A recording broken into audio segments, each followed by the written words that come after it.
Now, earlier this week, we told you that Viktor Gyokeres was given additional time off as he attempted to finalise his move to Arsenal. Well, he was scheduled to return to train today at Sporting Club in Portugal. So did that happen? Well, let's head to David Novo in Portugal for the very latest. David, I guess that's the key question. Any sign of Viktor Gyokeres at training today? Hello, good afternoon.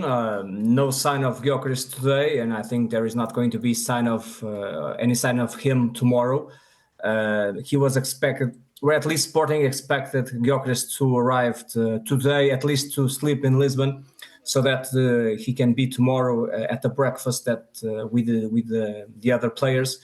Sporting travels tomorrow to the south of the country, to Algarve, to make some trainings in some friendly games. But Gyokeres already informed Sporting that he's not going to show up neither today, neither tomorrow. So that's where things are now, unless things change suddenly. And we don't believe in that here in Portugal.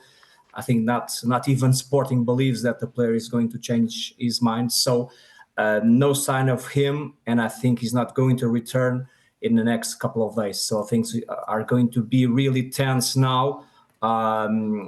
Because he has a contract, he has to show up to training. It's his work, but the player's decision, maybe advised by the agents, is not to return to training. OK, so do you sense there are more gears here, David?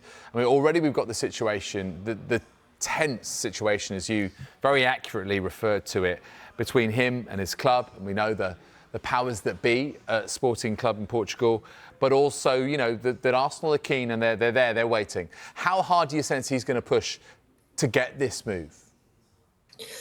I think the player is going to push until the limit, the maximum. Gyokeres only wants Arsenal. That's his biggest dream, to play for Arsenal, for a Premier League club, to play Champions League. That's what Gyokeres wants. But the truth is, we were expecting that the deal could be done by now, since the difference is really small in terms of money. But that's more than that. That's about. It's more about the things that the player is doing, the agents are doing, and of course, Sporting is not really happy with this situation. Of course, the way the player is behaving, the way the agents are behaving, and that's the problem. So if Gyokeres doesn't show up in the next couple of days, I think that, of course, maybe he can face a fine, some disciplinary punishment, for example. We don't know that. I think not even Sporting knows that by now.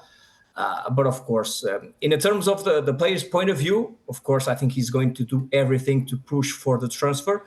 We just don't know how not showing up for training can help the deal. That's the big question mark here in Portugal. What the player is expecting by not showing up.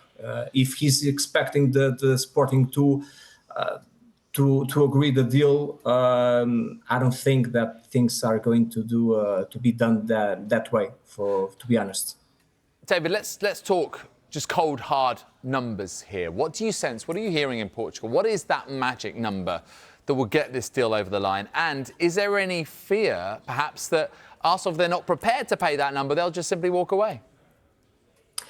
Well, the number from the last couple of weeks, also the Sporting's president spoke about that publicly. So Sporting wants 80 million, 70 at transfer with a transfer fee plus 10 million in bonuses.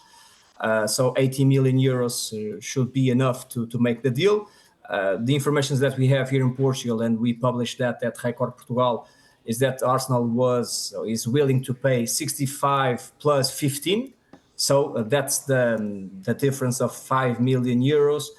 Sporting wants Arsenal to raise a little bit the initial transfer fee, and maybe, of course, decreasing the amounts on the bonuses. That's where they are now. The strange thing here in Portugal, we are asking the same thing. Is why is not Arsenal just offering plus just 5 million euros? Is not a big thing in football. So And I don't know to be honest what's going to happen, because we are speaking 11th of July. We have a lot of days until the transfer window closing, but I don't know. There are other strikers in football, so of course Arsenal can be fed up with this situation and go for another striker.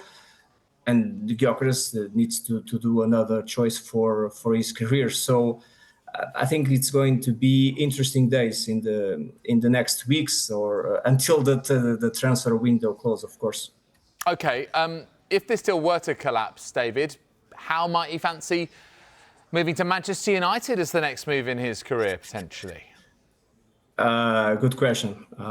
We have the information here in Portugal that Gyokeres said no to United 3 times already. In this transfer window. Of course, United is a big club. It's not about that, but he wants to play Champions League football. That's the thing, and United is not in the Champions League. So of course, he wants Arsenal. But like I said, imagine if things with Arsenal collapse, and the player still wants the Premier League, and the transfer window is almost closing. And if, of course, United wants a striker. That can be a reality, but by now the player doesn't want to go to United just because of that Champions League thing. So